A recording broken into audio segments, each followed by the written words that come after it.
Bien. Ok. Mirna Aguilar. Presente. Gracias. Aceret Facio.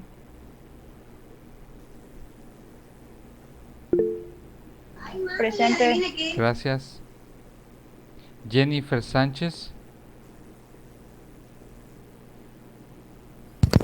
Presente. Gracias. Leslie Reyes. Presente. Gracias. Natalia Uc. Presente, maestro. Gracias. Yadai Wicap. Presente, profe. Gracias. Misael Zip. Presente, maestro. Gracias. Bueno, pues estábamos viendo nosotros lo que es el tema. Sí, sí entiendo. Gracias por avisarme, Leslie, con respecto a tu internet. Sí, a veces también está, a veces falla. A mí me falló la clase pasada y, y es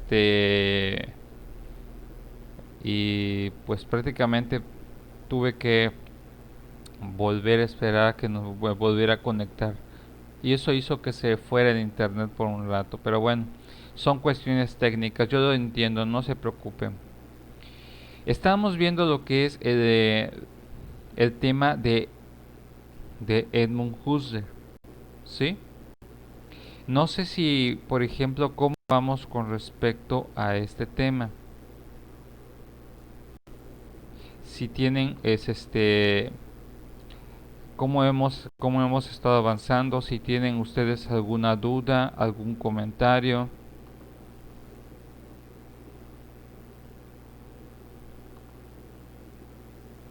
Con respecto a su propuesta de la fenomenología, ¿sí? Si alguien tiene alguna duda con respecto a hasta dónde hemos visto con él.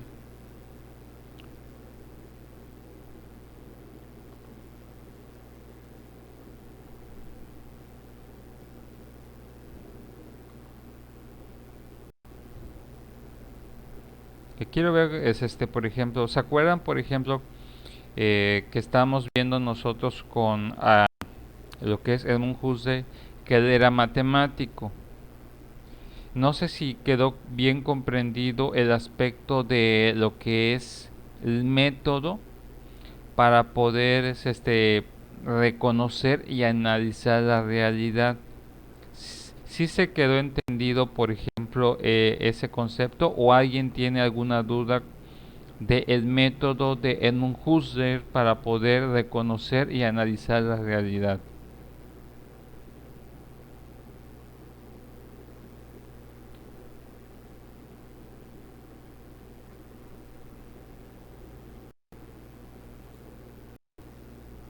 Si se acuerdan, es en qué consistía. En la observación, ¿no, profe? En cómo se interpreta la realidad. Ujú. Eh, sí, sí. En sí, ¿qué es lo que él aspiraba en general en su postura? De lo absoluto a lo obvio. Exactamente. Eso es principalmente el aspecto de lo absoluto y lo obvio. Y esto es algo que debemos de tener claro.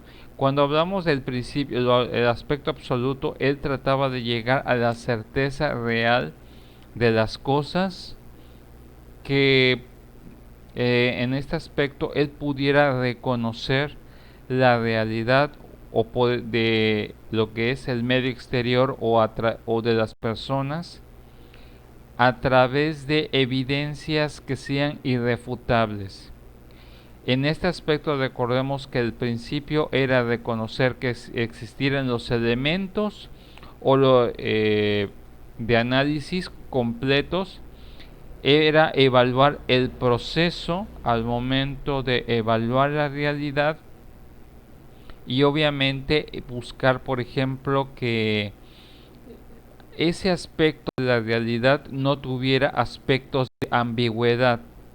En este sentido, en, en el principio matemático que normalmente él planteaba era el hecho de que yo no puedo resolver un problema si no tengo todas las variables completas. No puedo resolver el problema si no aplico el procedimiento adecuado y correcto para lo mismo. Y no puedo obtener un resultado esperado si yo no tengo ni los elementos completos ni reconozco cómo resolver o llevar adecuadamente el procedimiento de la realidad. En este sentido, lo que nos llevaba, y en algún momento al principio, en sus inicios, es que tiene que ser absolutamente evidente en este aspecto, que no pueda ser refutable ese aspecto de la realidad de lo que nosotros estamos apreciando. Dice, por tanto, dice, es necesario que un método que nos permita buscar un conocimiento o evidencia absolutos. La idea era de que desde el principio de la fenomenología de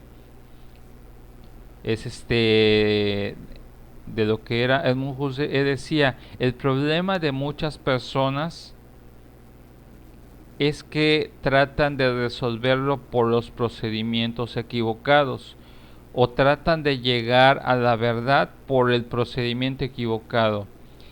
Este principio de Edmund Husserl es lo que va a estar permeando parte del aspecto fenomenológico. Cuando decimos, por ejemplo, a diferencia de lo que planteaba el aspecto de la intencionalidad de la conducta, él se basaba a la cuestión básica relativa a la naturaleza de las circunstancias, y en este aspecto, por ejemplo, determinar si el sujeto no puede llegar a una verdad, eso se explica a través de la cuestión de que muchos sujetos o muchas personas, por ejemplo, están aplicando de forma errada o equivocada ese acercamiento a la realidad, ¿sí? Ese es el principio. Y que de alguna otra forma, por eso es que muchas veces el ser humano cometía tantos errores. Al momento de valorar lo que está a su alrededor y al momento de describir las circunstancias que le rodean. Bien, esa es la cuestión de lo que son sus inicios. Bien, esta exposición continuaba de alguna otra forma con nuestra compañera Natalia. Voy a darle el espacio para que nos siga hablando con respecto a su teoría y en ese aspecto para que nos hable específicamente de lo que sería su método. Te escuchamos, es Natalia.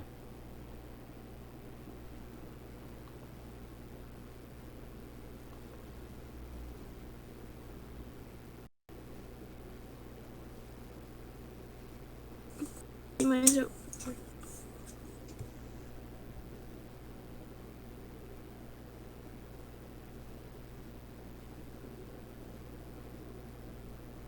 Permítame un momentito, es que voy a poner a cargar mi laptop.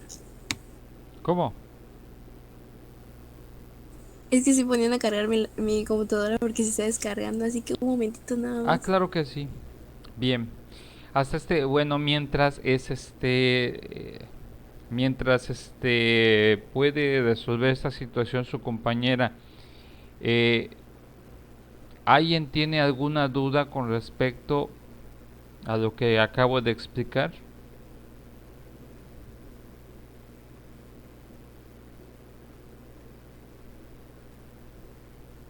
Por mi parte, no, maestro. Bien. Eso va a ser muy importante porque el siguiente ejercicio, cuando terminemos de ver este teórico, va a ser interesante con el siguiente material de análisis, y ahí lo volveremos a discutir rápidamente la próxima clase. Antes de continuar, por ejemplo, necesito una persona para exponer el tema de la fenomenología de Martin Heidegger. ¿Quién se apunta para que yo lo tome en cuenta? Recuerden de que eso ayuda. A ver.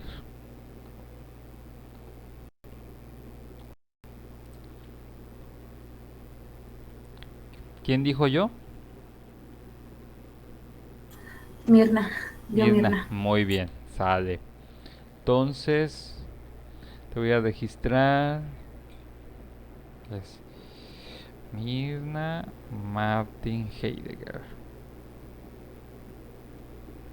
Profe, ¿me podría escribir, si no es mucha molestia, el nombre del autor aquí en el chat? Claro que sí.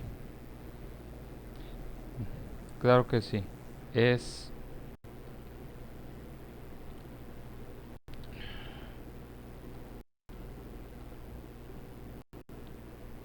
Ahí va.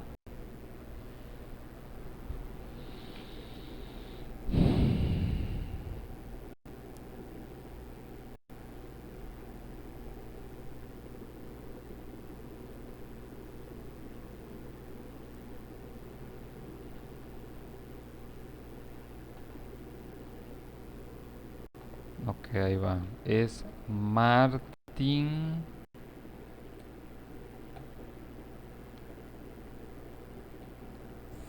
Heidegger.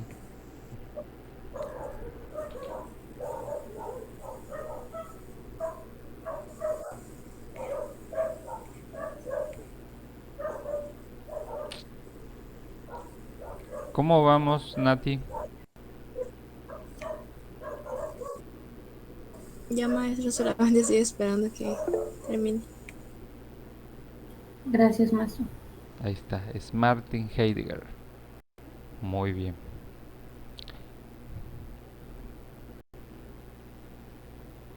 Ese es el que estaríamos viendo tentativamente el lunes.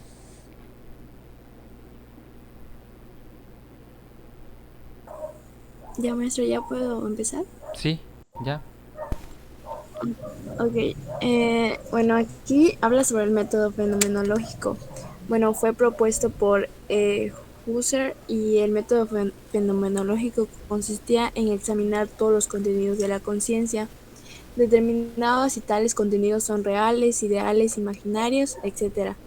Bueno, aquí un ejemplo sería que cuando estamos, no sé, sentados y de repente pensamos en algo y hasta parece que lo estamos viendo. Entonces ahí nos ponemos a examinar y determinar si lo que estamos pensando o nos imaginamos realmente es algo real o imaginario. Bueno, el tercer punto dice que suspendía la conciencia fenomenológica de manera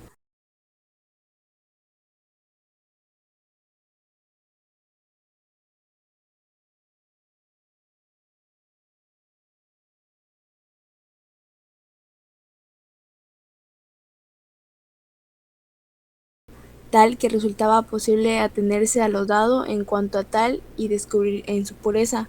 Bueno, aquí consistía en volver de los objetos a los actos de conciencia, o sea, las vivencias por lo que habíamos pasado y todo eso, y que se nos ofrecían, y estudiaba las estructuras de la conciencia con su generalidad ideal. Método fenomenológico, en primera instancia, sería como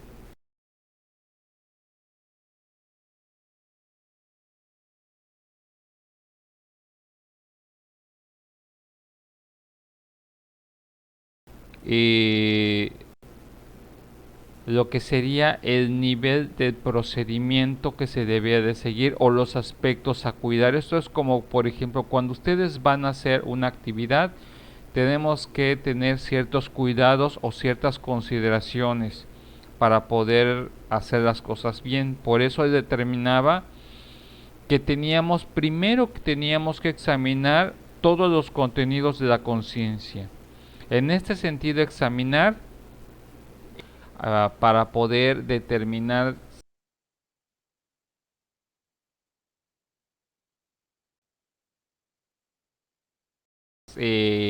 una verdad o una realidad o una percepción. O sea, en este sentido, por ejemplo, es como cuando decimos un chisme.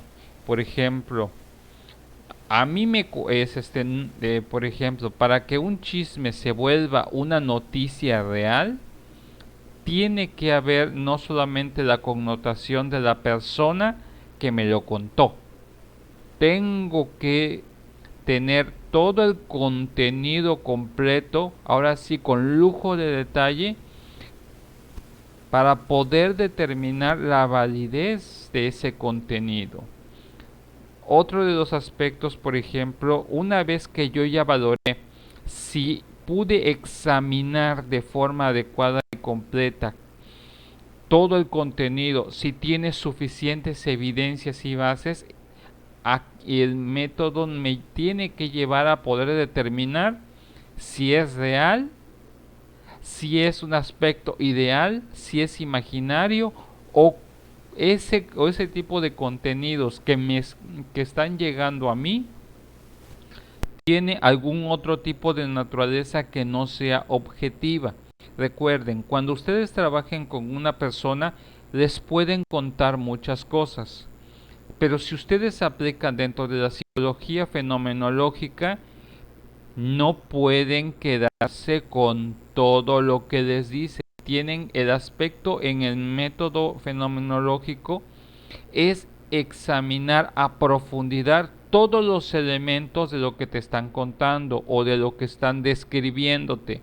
No se te puede, en el método fenomenológico, si tú no pudiste observar la realidad, lo que sí puedes hacer en ese aspecto es profundizar en cuanto a una entrevista, que te den todos los datos con lujo de detalle, hasta el más mínimo, para poder después determinar en el análisis si ese contenido tiene un correlato real o objetivo, o si lo que te están planteando es un aspecto simplemente idealizado de lo que la otra persona quisiera, o simplemente lo imaginó, o como decimos, lo alucinó, o si realmente te están contando algo para poder manipularte de alguna otra forma. Aquí lo interesante es en donde para poder determinar si los contenidos son reales,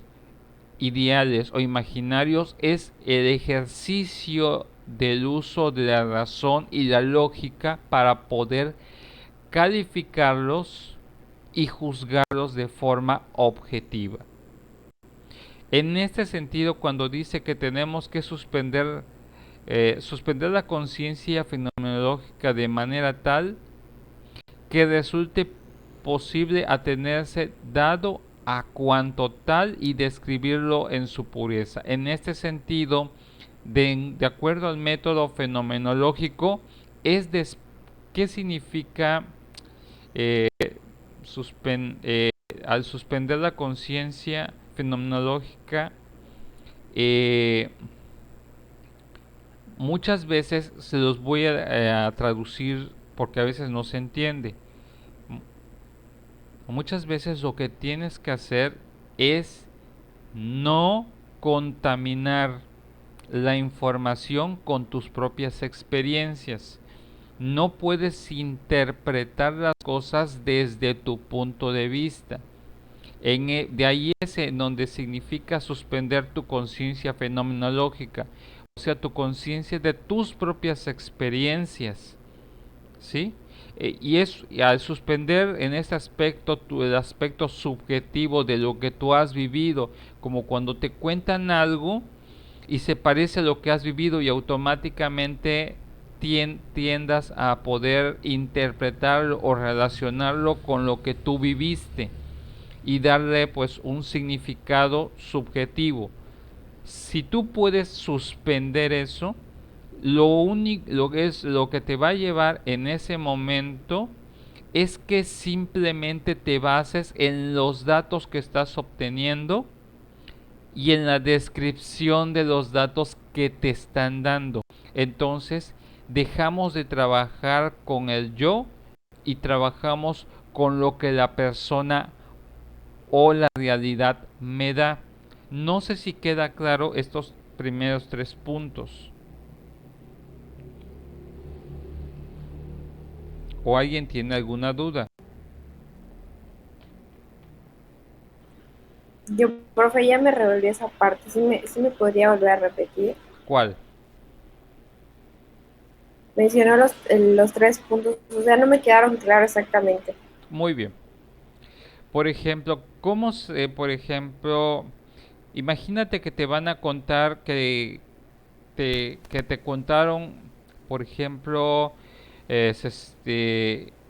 algo.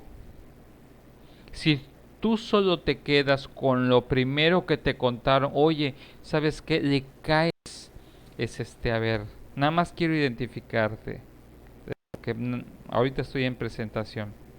A ver, quiero verte. ¿Quién eres? ¿Quién eres? Ay, Yadai. Imagínate, Yadai, y yo te digo, ¿sabes qué, Yadai? Creo que Mirna está hablando mal de ti, no le gusta tu cabello. Y te digo, chispales. Si tú solo te quedas con lo que yo te dije, ahí estarías cayendo en un error porque simplemente te estás quedando con lo primero que te dije. Entonces, si aplicas el método fenomenológico, diría, a ver, ¿cuándo te lo dijo? ¿Cómo me lo dijo? ¿Bajo qué concepto? Esto. Eh, Al examinar todos los contenidos de la conciencia, es establecer en este sentido cómo es que conozco lo que conozco. Si la persona simplemente lo escuchó o simplemente escuchó de alguna otra forma solamente una frase y automáticamente eso es lo que comunicó. El hecho de, por ejemplo, como es la naturaleza de un chisme, un chisme a medias establece este principio. Cuando una persona te cuenta una historia o una noticia completa, te la cuenta con lujo de detalle, qué día, hora, qué momento, cómo lo dijo, bajo qué aspecto lo dijo. Una vez que tú tienes esa información y tienes toda la información completa y es como si tú no estuviste en el lugar de los hechos, por lo menos como que te traslada a la persona. Aquí establecemos en el aspecto, en este ejemplo, al examinar todos los contenidos de la conciencia, por ejemplo, ya sea míos o de otra persona con respecto a un fenómeno que estamos describiendo o conociendo, si yo ya tengo todos los elementos, es como tener no solamente el audio, ya tienes la imagen, ya tienes, por ejemplo, y relacionas el audio, la imagen, ves la escena completa y ya una vez que tienes esos elementos vas al ámbito de poder establecer si tiene una coherencia ese aspecto y esos contenidos de la conciencia, si tienen una correlación real, si tienen una correlación arbitraria, si tienen una correlación inventada, ¿sí me explico? O si realmente tiene verdadero sustento que tú digas, ah, no, es que me contó esto, y tiene mucho sentido. Pero no te basas en quién te lo dijo, sino expresamente en la información, por ejemplo, que te di. Si yo te cuento todos los detalles ahora sí con pelos y señales, O sea, y te haces una imagen o un video mental de la situación y ves toda la situación completa y te queda claro lo que sucedió, ya tú puedes determinar, por ejemplo, si para ti eso es real, es ideal, es imaginario o es por algún otro tipo de condición. Acá lo interesante dentro del método fenomenológico es suspender, en el último es muy importante, es suspender tu conciencia fenomenológica de acuerdo a es evitar generalizar que si algo similar te sucedió en el pasado, evites tú automáticamente interpretar o prejuzgar en base a esa experiencia pasada esta nueva experiencia de este contenido de la realidad. Y en este aspecto, si tú dices, bueno, eso pasó en el pasado, pero esto es una cuestión totalmente diferente, entonces simplemente me baso en lo que me contaron y en lo que yo pude valorar con respecto a lo que me contaron. Y determino y lo describo enteramente solo por la validez o la pureza de este tipo de contenidos y nos atenemos solamente a los datos que obtenemos. Por eso dice, tenemos que suspender la conciencia fenomenológica de tal manera que resulta posible atenerse a lo dado en cuanto a tal y describirlo en su pureza. En este sentido, yo me baso, por ejemplo, al hablar de la realidad solo en los hechos, ¿sí? Pero es parecido a lo que les estaba comentando anteriormente en sus inicios. Yo aplico el método para determinar la validez de eso que estoy conociendo o de la información que me está llegando. Y yo trato de no emitir un juicio subjetivo, sino trato de simplemente basarme en la información que me llegó, que ya la valoré y en base a eso es que describo la realidad. No sé si quedó claro o todavía hay dudas. Es como el paso para poder tratar de determinar el aspecto objetivo de la realidad.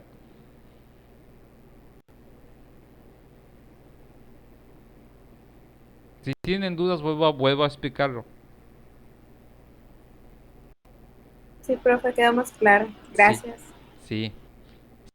Bueno, según juzgue, si nosotros hiciéramos esto, no seríamos manipulados por los novios o por los amigos malintencionados.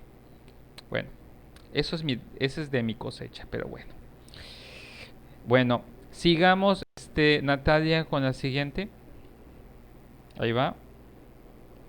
Híjole.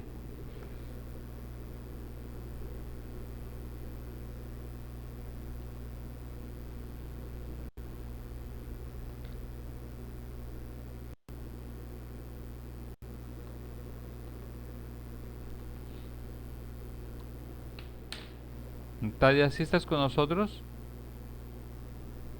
Sí, maestra. Estoy siendo más grande porque pues está muy chiquito para mis ojos.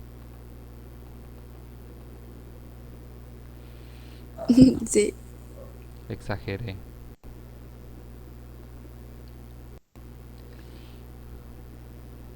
Muy bien. Te escuchamos. El primero que dice.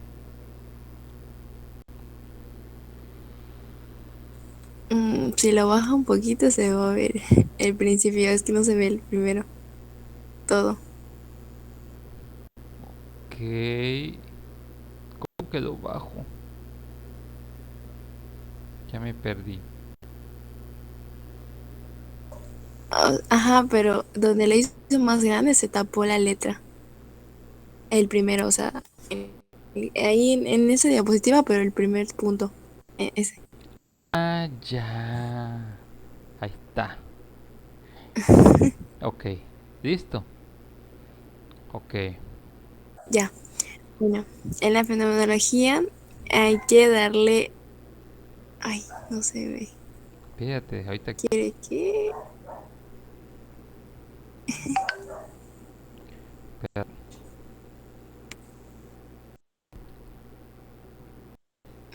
¿Ya lo Dice que ves? quiere darle a la filosofía ya, Ok. quiere darle a la filosofía un método absoluto Ujú. sobre el cual basa su sistema de verdades. En consecuencia, Husserl propone para tal fin un método que él denomina fenomenológico. Bueno, Husserl piensa que todas las ciencias han procurado basarse en verdades apodícticas y bueno, yo investigué qué era apodíctica y dice que es el concepto que se emplea en el terreno de la filosofía para calificar aquello que resulta válido o cierto de forma demostrable Ujú. o incondicional, como lo decía en la diapositiva de arriba, que van y nos cuentan un chisme y pues nosotros tenemos que, no sé, saber si realmente lo que nos están diciendo es cierto y poder demostrarnos a nosotros mismos o a otra persona que realmente eso es cierto. Ujú. Y, por ejemplo, cuando un ejemplo sencillo, aparte de ese, como una suma, ¿no? Si nos dicen como 10 más 15 Ujú. nos dan el resultado, pero realmente, y decimos, o sea, tal vez ya lo sacamos en nuestra mente, pero nos ponemos a hacerlo así en una hoja para ver si realmente es lo que nos está dando. Y bueno, mientras que en la filosofía todavía no lo ha hecho, pues continúa enunciando proporciones que carecen de validez universal, o sea que no son válidas para toda conciencia. Este, y bueno, en el segundo dice el centro de la fenomenología y su objeto, dejando de lado que es simplemente fáctico, contingente o singular, interesándose solo por ese centro o unidad de características que se entrelazan. Bueno, para entrar un poquito más en contexto, bueno, fáctico, les voy a decir que es fáctico, contingente y singular. Bueno, el fáctico es aquello que se basa en hechos, o sea, no solamente en teorías o en ideas, sino, por ejemplo, cuando, no sé, un juicio, estamos en una persona que la van a meter a la cárcel. Bueno, el abogado que está representando a la persona tiene que buscar pruebas, o sea, que serían pruebas fácticas para saber y demostrar realmente si es inocente la persona o si es culpable. Y y bueno, ¿y qué es contingente? Pues es todo aquello que puede ser o bien no ser un evento, un objeto o un sujeto, un pensamiento o una acción. Contingente es aquello que no es seguro ni necesario. Vi que un ejemplo sería que el ser humano puede ser necesario, mientras que todo lo demás pueden ser contingentes. Y también sería al revés, o sea, tú como humano puedes ser contingente y lo demás sería necesario. Y bueno, y, ay, y la tercera sería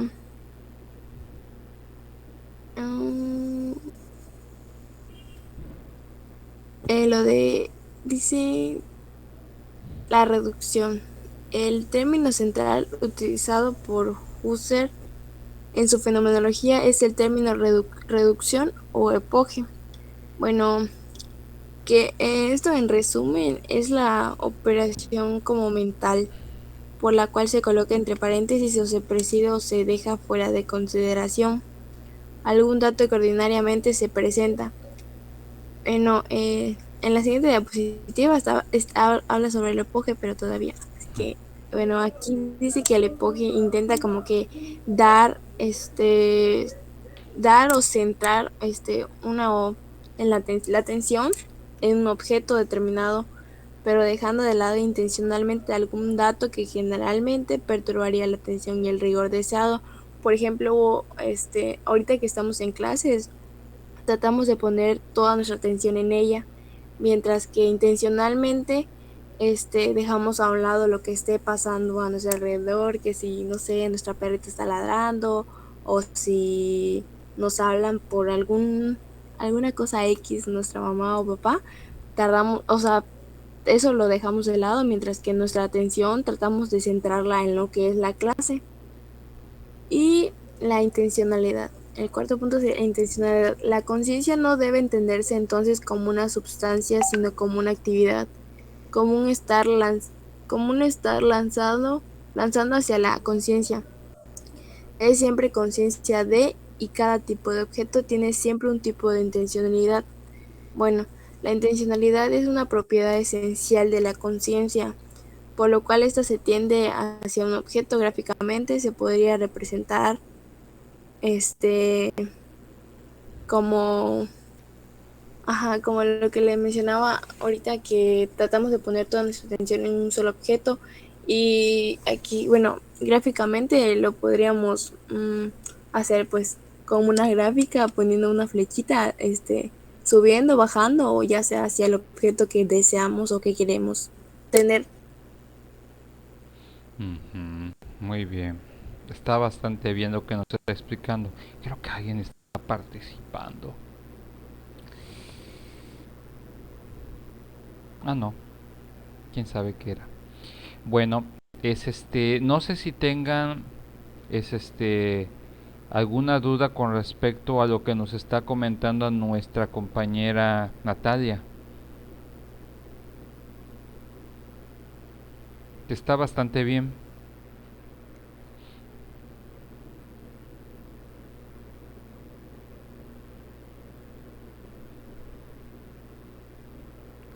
¿Sí entendieron esta concepción de lo contingente? ¿Sí les quedó claro a todos?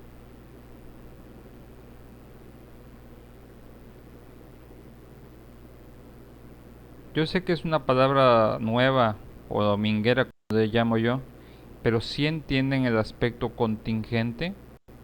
¿Qué significa? Yo no, maestro, lo podría repetir. Sí, ¿lo podría explicar, maestro? Bueno, cuando hablamos de esta palabra, lo contingente, es de alguna otra forma el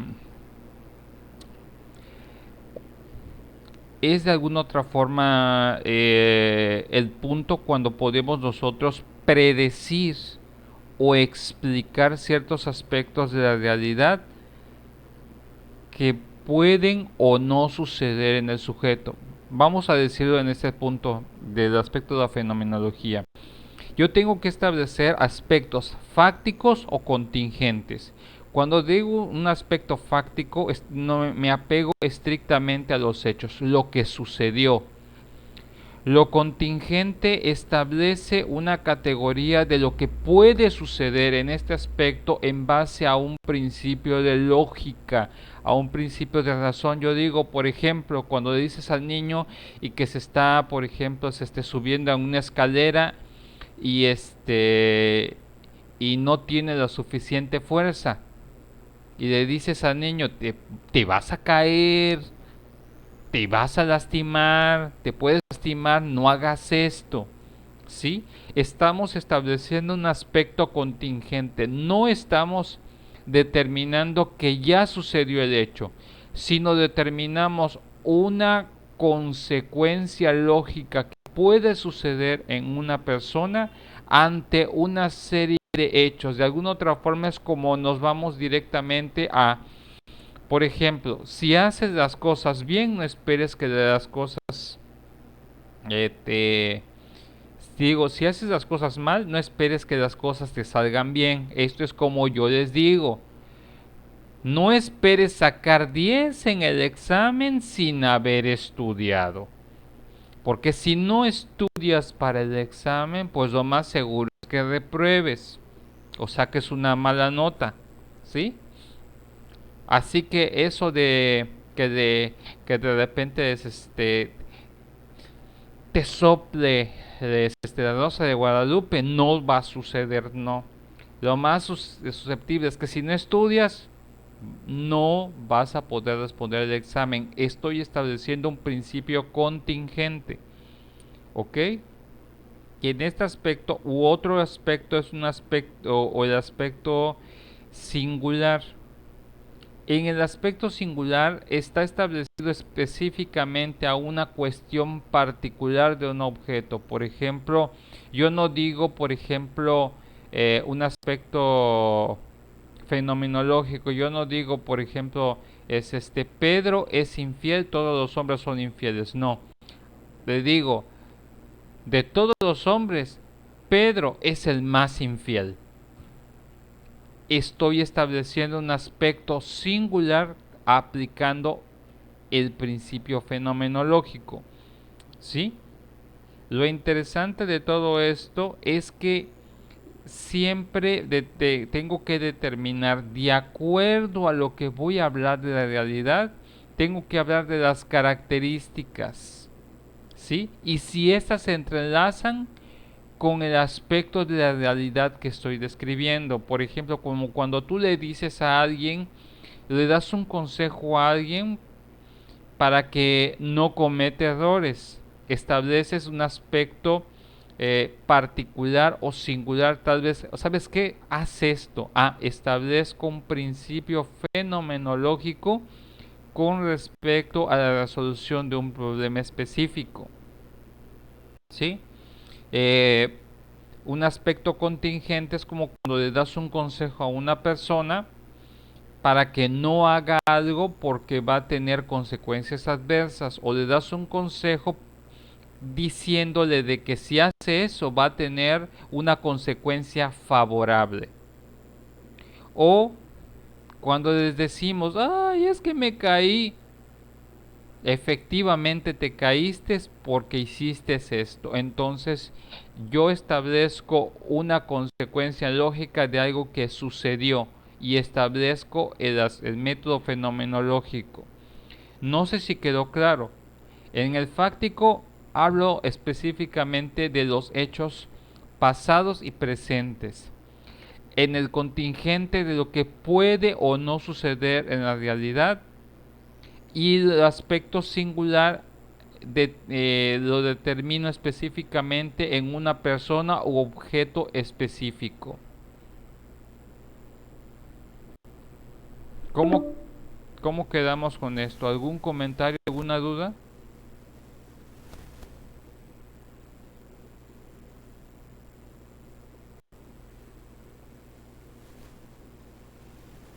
Por mi parte no, maestro. Ninguna más. Perfecto, muy bien. Ya, ahorita vamos a ver en la siguiente ya lo que es el aspecto del epoge. Lo que me parece interesante es el aspecto de la intencionalidad de la conciencia. ¿Se acuerdan que estuvimos viéndolo con Brentano? Pero acá lo vamos a ver de diferente manera. Dice que la conciencia no debe entenderse entonces como una sustancia, sino como una actividad. En este aspecto, por ejemplo, ¿cómo entendemos el aspecto de intencionalidad según Husserl? Tú no eres consciente hasta que no hay una evidencia en tus actos con respecto a lo que haces. En pocas palabras, en el aspecto fenomenológico determinamos que no categorizamos o clasificamos a las personas si son buenas o malas de acuerdo a lo que dicen ellas, sino a lo que hacen, por así decirlo, dando un ejemplo, ¿sí? Entonces ya no le creo a una persona porque se venda como la mejor persona del mundo, sino lo valoro la naturaleza de su propia conciencia por lo que está haciendo. Entonces, ¿cómo sé que, por ejemplo, mi pareja es fiel? No porque diga que lo es, sino porque lo evidencio o lo he evidenciado en su persona a través de los hechos, ¿sí? A través de las experiencias, ¿sí?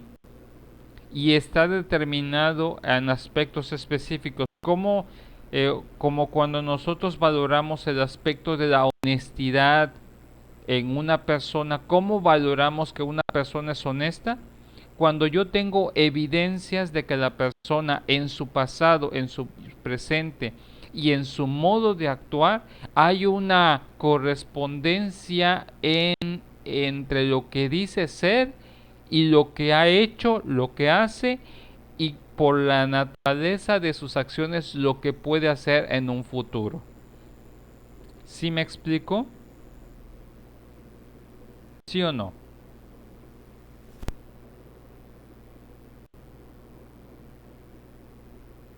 Por mi parte está bien, maestro.